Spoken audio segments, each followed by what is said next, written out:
What is karma?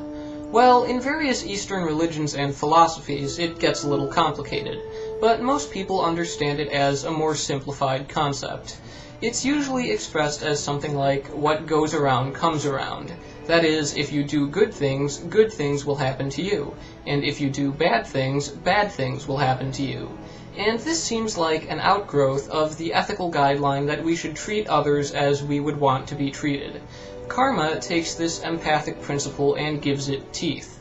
It says, treat others as you want them to treat you, or there will be consequences. Now, is karma real? Well, sometimes it seems like it is. For example, if you treat someone badly, they probably won't be very nice to you either. That's pretty simple. But a lot of people act like karma is some kind of all-encompassing law of the universe. When they see someone doing something wrong, they say, oh, they'll get what's coming to them eventually.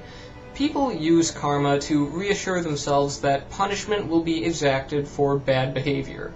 And it seems incredibly arrogant to assume that your own judgment of right and wrong is universal, and the world is actually going to enforce your version of morality.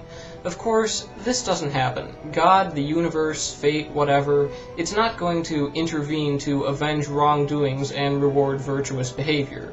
Life is not inherently fair. This is plain to see from all the bad things that happen to people who did nothing to deserve it, and all the people who do bad things and avoid the consequences. What goes around does not always come around.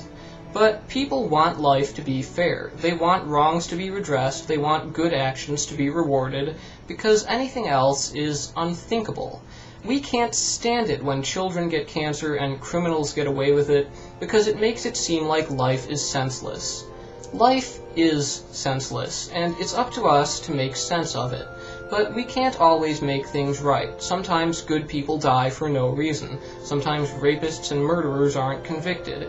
Life isn't always going to be pleasant. It won't always be fair, and what happens won't always be right. And some people just can't deal with this, so they figure, if we can't make things right, then something else has to, and they start to believe karma is real. And there's a problem with this. Not only are they believing in things that aren't real just because they want it to be true, but they also have to rationalize why bad things still happen to good people in a world where karma is supposed to keep that from happening. How do you resolve something like that when you're dedicated to the idea that life is fair? Well, since bad things should only happen to people who have done something wrong, then you could conclude that anyone who experiences misfortune must have done something to deserve it. This means blaming the victim because they wouldn't be a victim if they didn't deserve it. And this is wrong, because life is not fair, and it's not right to blame someone for something that isn't their fault.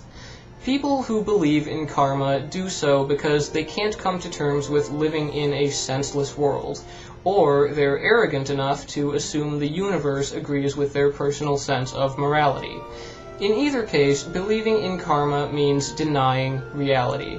That might make you feel better, but choosing to be wrong isn't going to help change anything. Wishful thinking isn't good enough. If we want life to be fair, then we have to keep working to make it as fair as possible, because karma isn't going to take care of it.